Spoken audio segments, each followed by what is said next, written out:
Double murder కేసులో ట్విస్ట్ల మీద ట్విస్ట్లు బయటకు వస్తున్నాయి. బిందుకు ఆల్రెడీ పెళ్ళయింది, 3 పిల్లలు ఉన్నారు. భర్తతో కలిసి నానక్రామ్గూడలో ఉంటుంది. సాకేత్తో ప్రేమాయణం సాగిస్తూనే మరొకరితో అక్రమ సంబంధం పెట్టుకుంది బిందు.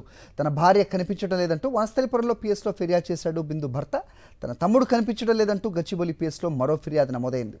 భర్తను కాదని మరో యువకుడితో వెళ్ళిపోయింది బిందు. మరో యువకుడితో ఉంటూనే సాకేత్తో ప్రేమాయణం సాగిస్తోంది. రైట్, ఇదే అంశంపై అప్డేట్స్ మా కరెస్పాండెంట్ సుష్మిత రెడ్డి తెలుసుకుందాం. సుష్మిత, సో చాలా వాస్తవాలు బయటకు వస్తున్న పరిస్థితి. ఇంతకీ హత్య చేసింది ఎవరనేది ఏమన్నా ఐడియా వచ్చిందా? పోలీసులకి క్లూలు ఏమన్నా లభించాయా? ఏంటి మీదకి ఇన్పుట్స్?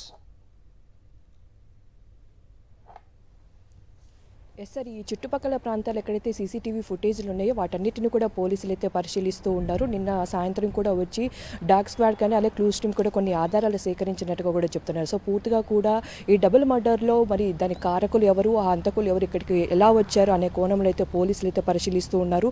సో సీసీటీవీ ఫుటేజ్ ఆధారంగానే ఏదైనా ఆధారం బయటపడే అవకాశం ఉన్నట్టుగా కూడా తెలుస్తూ ఉంది. సో పూర్తిగా కూడా నిర్మానుష్య ప్రదేశం కావడంతో వారిద్దరు ఇక్కడ ఎందుకు వచ్చారు, సో బిందు అనే మహిళకు కూడా ఆల్రెడీ ఒక భర్త ఉన్నట్టు, ఆ 3 పిల్లలు ఉన్నట్టు కూడా పోలీసులు అయితే నిర్ధారించారు. అంతేకాకుండా సాకేత్తో ప్రేమయానం సాగిస్తూ మరో వ్యక్తితో కూడా అక్రమ సంబంధం ఉన్నట్టుగా కూడా పోలీసులు అయితే అనుమానిస్తున్నారు. సో వీరందరి గురించి కూడా ఒకవైపు పరిశీలిస్తున్న పరిస్థితి కనిపిస్తుంది. ఈ నెల 8వ తేదీన బిందు భర్త వనస్థలిపురం పోలీస్ స్టేషన్లో ఒక మిస్సింగ్ కంప్లైంట్ ఇచ్చినట్టుగా కూడా చెప్తున్నారు. గచ్చిబౌలి పోలీస్ స్టేషన్లో సాకేత్ కనిపించకుండా పోయాడని చెప్పి కూడా తన తమ్ముడు కనిపించట్లేదంటే తన అన్న కంప్లైంట్ ఇచ్చినట్టుగా కూడా తెలుస్తుంది. సో పూర్తిగా కూడా ఆ రోజు నుంచి ఎక్కడికి వెళ్లారు, 11వ తేదీ రాత్రి ఈ ఇన్సిడెంట్ జరిగినట్టుగా కూడా పోలీసులు అనుమానిస్తూ ఉన్నారు. మరి పూర్తిగా ఆ మహిళ ఒంటిపై బట్టలు లేకపోవడం, అలాగే అతనిపై పూర్తిగా గాయాలు ఉండడంతో ఎవరో వచ్చి హత్య చేసి ఇక్కడ పడేసి వెళ్ళినట్టుగా కూడా అనుమానిస్తున్న పరిస్థితి కనిపిస్తున్నాయి. మరి సాకేత్తో ఆ మహిళతో పాటు ఎవరైనా ఇక్కడికి వచ్చారా, తన ఫ్రెండ్స్ రూమ్లో ఆ బిందుని ఉంచినట్టుగా కూడా చెప్తూ ఉన్నారు. తన ఫ్రెండ్స్ రూమ్లోకి వెళ్ళి అక్కడ కూడా చెక్ చేసే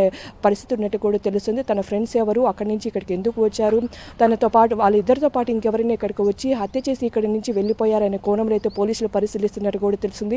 సో 2 చోట్ల మిస్సింగ్ కంప్లైంట్ ఫైల్ అవడంతో కూడా వారి భర్త కానీ ఇటువైపు తన అన్నని కూడా పరిశీలిస్తున్నట్టుగా కూడా చెప్తూ ఉన్నారు. సో వారందరినీ కూడా సీసీటీవీ ఫుటేజ్ ఆధారంగా ఈ ఇద్దరిని విచారించిన అనంతరం తర్వాత అక్రమ సంబంధం ఎవరితో ఉంది, లేకపోతే ఏదైనా గొడవలు జరిగి ఇక్కడికి వచ్చి ఒకరికొకరు హత్య చేసుకున్నారా అనే కోణంలో అయితే పరిశీలిస్తున్నారు. సో మొత్తంగా కూడా చూసుకుంటే ఈ కేసులో ట్విస్ట్ల మీద ట్విస్టులు బయటపడుతూ ఉండడంతో బిందుకు ఆల్రెడీ 3 పిల్లలు ఉన్నారు.